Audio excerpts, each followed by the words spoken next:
सांगलीत बेल वाजवत धाडसी चोरी, महिलेची सोन्याची चेन लंपास.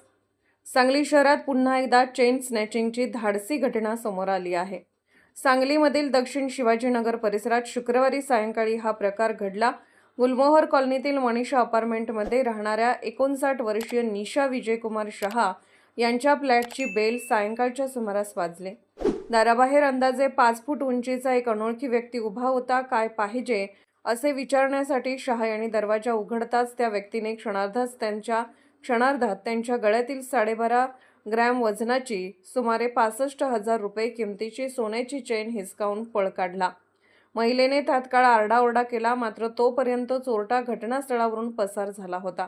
या घटनेमुळे परिसरात भीतीचे वातावरण निर्माण झाले आहे. या प्रकरणी विश्रामबाग पोलीस ठाणे येथे अज्ञात व्यक्तीविरुद्ध गुन्हा दाखल करण्यात आला आहे. पोलिसांनी परिसरातील सीसीटीव्ही फुटेज तपासण्यास सुरुवात केली असून तांत्रिक पुराव्याच्या आधारे आरोपीचा शोध सुरू आहे. दरम्यान अलीकडे फ्लॅटची बेल वाजवून किंवा कुरिअरच्या नावाखाली फसवणूक आणि चोरीच्या घटना वाढत असल्याचे पोलिसांनी सांगितले आहे.